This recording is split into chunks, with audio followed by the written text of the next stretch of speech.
All right, welcome in on this W211 Weather Impact Alert Day. You have live pictures coming to you from W211 Defender, checking in on roads that many of us have been hunkered indoors or at least kind of anchored to home and haven't been able to get a look out at the roads right now. That's what we're giving to you right now as we see the bitter cold settle into the area. We've got meteorologist John Birchfield alongside me as well. I'm Chief Meteorologist Chris Vickers. It is so great to have you along, and I certainly hope you've enjoyed the coverage we've been providing all weekend. And John, a winter storm that delivered 6 to as much as 12 inches of snow across the area. First thoughts on that? Yeah, this will be a memorable one for many folks, especially since we haven't had a snow of this caliber in almost 4 years, Chris. So for some, especially the kids out there who maybe went sledding or enjoyed the snow outside, this may be the biggest snowstorm that they've really experienced in their lives. So there's fun to be had, even though it's not so fun to travel, as we just saw with Defender. Being on the roads, not my ideal use of a snow day. I got a couple kids at home, John, that are a little tired after shoveling driveways today. Even though it was that lighter, fluffy snow, they made their way around the neighborhood. There's still a lot of it. There's a lot of it, and there are a couple kids that are going to have a day off of school tomorrow. John, early look at some of those school delays and closings. They are widespread, aren't they? Yeah, the vast majority of school districts either opting for delays or closings. I believe we've already gotten 75 closings into our system. And also we encourage you to stick with us on WTOL 11 News at 11. Chris, we're getting some data in as far as snowfall reports go. Of course, lots of viewer photos of rulers in the snow. Oh, yes. Always fun to see those snowfall reports coming in. It is, John. We're going to check in with you coming up in just a few moments. But let me talk travel conditions as you're going to be out the door tomorrow morning. So where we are right now, we're in the midst of the snow that is now wrapped up. So we don't have any active snow falling across the area, but we're looking at travel conditions that are going to be quite poor, though, overnight tonight, because it's going to take the road crews several hours to get out there and actually clear things up. So the poor road conditions, that's going to extend through at least about 6 to 7 to 8 a.m. And we're still going to have snow-covered roads that may be out there much of the morning or even into the early afternoon. So always to stay ahead of what we've experienced. The weekend storm is the WTOL 11 weather app. You can scan that right there. And I hope you've been following along all weekend. We've been providing these special updates live on WTOL 11 Plus and on our YouTube page, giving you a really deeper look into what to be expecting with the weather conditions. And again, winter storm warnings have now expired for all of Northwest Ohio. We have no active alert in our area, and that happened just a little bit ago as we have now entered into what we expect to be just the cold conditions. So go ahead again. You can scan one more time. I'll give you an opportunity to pull that phone out. If you don't already have it, the free WTOL 11 weather app. It is very cold across the region. Active current temperatures. We're in the single digits, and we may even fall several more degrees as we go overnight tonight, back through the single digits. Now, what we've been looking at, we've got widespread snow emergencies. Many of our counties, they elevated to a level 3 snow emergency today, and several of them still stand at that right now. So essentially what that means, roadways, they are considered closed to non-emergency personnel, and that can really allow road crews to be out there to be able to clear the roads in the fashion that they need to, and any emergency response, they would have the ability to get where they need to at that point. So what did we experience over the past 24 hours? Officially coming in Toledo Express Airport, I'll throw this out there, 6.6 inches of snow. We'll actually get an updated total to see if we add a little bit of that as we go after midnight tonight, or through midnight tonight.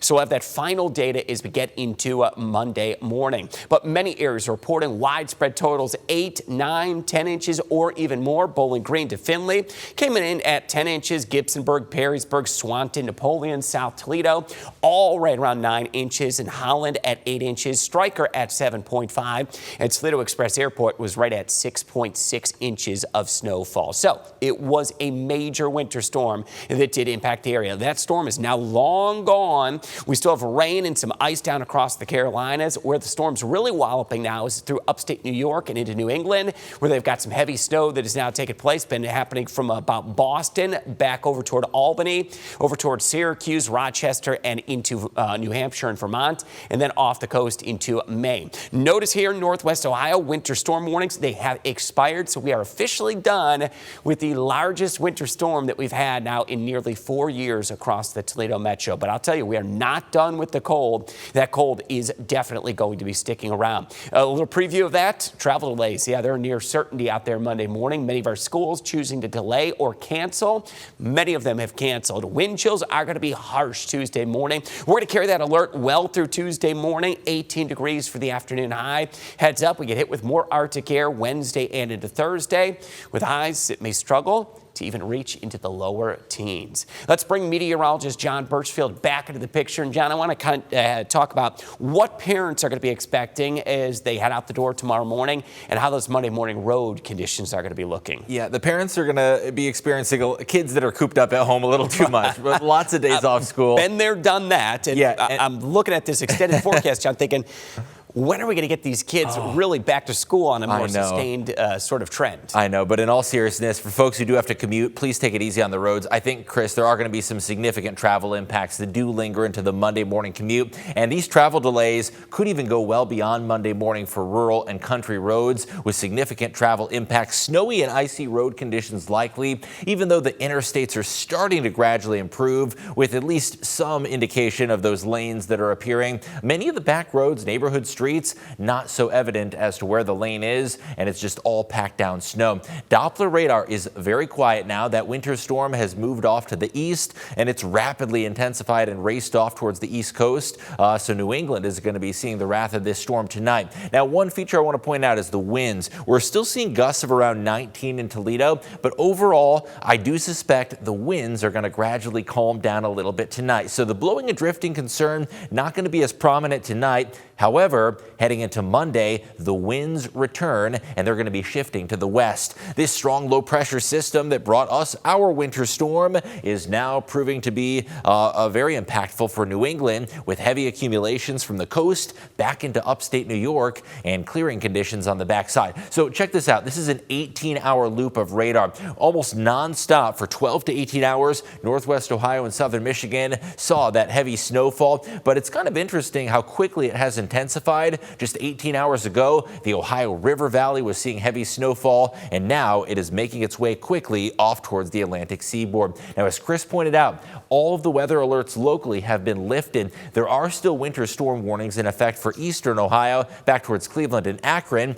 but nothing in effect locally. At this point, the impacts are not going to come from what's falling from the sky, but what has already fallen and is stuck to the roads, that 6 to 12 inches of accumulation that'll continue to cause issues. That school impact map is lit up bright red. The vast majority of districts have opted for closings on Monday, and we expect more will be coming on in. So you can be sure to tune in tomorrow morning with meteorologist Ryan Weekman for the latest on those school delays and closings. Winter weather alerts extending all the way up towards New England from Maine and Massachusetts, and still in effect for parts of southern Indiana and southern Ohio, down towards the Ohio River, although no winter storm warnings longer in effect locally, as those got lifted with the snow clearing on out earlier this evening. So the travel forecast, poor travel conditions are expected. Some of those roadways are still going to be totally covered in snow without much demarcation as to where the lane actually is. Heading into the morning, there is still going to be some hazardous travel conditions. We encourage you to use caution, shown by that yellow color,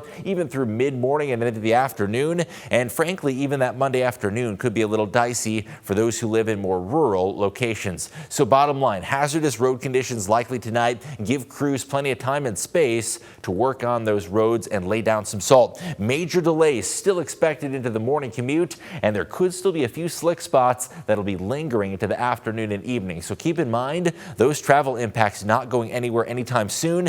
And as far as the blowing and drifting concern, well, west winds are going to be ramping up tomorrow, so there still is going to be the chance that we see some additional blowing and drifting. The hour by hour does show us drying conditions tonight as that storm moves off towards New England. There could be a couple isolated snowflakes that pass through tomorrow afternoon, but nothing widespread and no meaningful impacts. Now, our next big weather impact is going to be the Arctic cold. I know we sound like a broken record this winter, but another burst of cold is expected. Temps are going to be in the teens into your Monday. However, by Tuesday morning, we are going to turn downright frigid. Tuesday is going to start off with a gusty southwest wind, and that's going to make for a wind chill, or a feels like, -10 to -20, and that is in that threshold where some school districts may opt for additional 2-hour delays and closings. The middle of the week, very cold, as our next cold front races breezes through the area. There is the chance we do see a few passing snow showers or flurries, and the rest of the work week is going to be frigid. Thursday, a high temperature of 12 is expected. So the cold, that is our next big weather impact. No signs of the cold that'll be letting up. So first it was the winter storm, and next up those bitter cold wind chills. And Chris, it's going to take a little bit of patience before we see any sort of meaningful rise in temperatures. Looks like we could be seeing overnight lows near to below zero, and that's going to be pretty commonplace for the next week. It's going to be tough. I think we're just going to have to kind of get used to it, John. It's almost like the new, sort of speak, normal going forward here, and whether we like it or not, John, we're not going to be above 20 degrees until we get beyond next weekend. No, and I mean, we are statistically in the coldest part of winter. Our normal high at this point is 34, but that's actually the winter bottom. 34 is as cold as we get on average. But what's interesting about this month, and you and I were looking at some of the numbers, Chris, is that when you look at the month as a whole, we had some 50 and 60 degree days, and unfortunately that kind of weighs out the balance. So when you look at the overall data, we're not that much colder than average, but I think the real story is some massive fluctuations in the weather. Yeah, it is. And you're right. I forgot about that day. We actually hit 61 earlier this month in Toledo. It feels like it's such a long, distant memory. Let's look at this and talk a little deeper about the 10-day forecast, John, and then we'll wrap things up with you as well. We're at 18 degrees for the high on Monday. Weather impact alert is going to be out there for Monday and into Tuesday because we've got bitterly cold weather that's going to stick around Tuesday morning. We're going to fall below zero, wind chill values from about 10 to 20 below zero, and our big concern is that's the threshold where we start to see widespread school delays and closures. And I could argue later this week, we're going to have a close eye on this because every single day is looking very bitterly cold. We get another round of Arctic air Wednesday, Thursday, and into Friday. That's going to put our highs somewhere between about 10 to 12 degrees. Overnight lows as cold as 2 to about 6 below zero. So just plan on extremely cold weather sticking around. Probably a good idea to make sure you're watching for frozen pipes, keeping a little bit of a subtle drip on those faucets, and making sure that the kids have those warm hats and gloves, warm winter coats, and limit the outdoor exposure. If you're able to do that with how cold it's going to be, and it's the extended duration of the cold. Saturday into Sunday, I'm not going to call it a warming trend quite yet. 16 degrees Saturday, 19 degrees on Sunday. We're going to make it back above zero for the overnight lows. And then early next week, we're already into early February. And there it is, Groundhog Day. Chance we'll get a few light snow showers. We are back into the mid-20s, and mid-20s will stick around into Tuesday and Wednesday. So a little bit of a moderation, but it still will be well below average as we go through the majority of the 10-day forecast. So nothing that's going to be resembling anything even close to being warm as we go through that 10-day outlook. So once again, to recap, we came away with about 6.5 inches of snow out at Toledo Express Airport. That was the official reading. We had several areas, though, that were across Northwest Ohio, and you may be thinking, all right, I actually had more than that. 10 inches in snow in Bowling Green, Findlay, Gibsonburg, Perrysburg, Swanton. They were all right around 9 inches. Added that, Napoleon had a report in South Toledo. Many just across the state line over toward Bedford and Lambertville. Temperance right around 8 to 9 inches. Howland, 8 inches over Stryker and Williams County, 7.5 inches. And Toledo Express Airport was right at 6.5 inches as well. Now, travel still going to stay very slippery overnight tonight and into tomorrow morning. So again, have that W211 weather app downloaded and ready to go. John, I'll bring you back up for a second. Of course, thanking our viewers for following along. Any final thoughts, or wrap it up in the next few seconds here? Yeah, I think this winter storm, Chris, lived up to the expectation. You know, it was definitely impactful, but it was also fun, and always kind of fun when it happens on a weekend and you can get out and enjoy it a little bit. Maybe folks have a little more time to shovel that snow since it was a Sunday. That's the plan. Meteorologist John Birchfield, appreciate your coverage. Chief Meteorologist Chris Vickers here.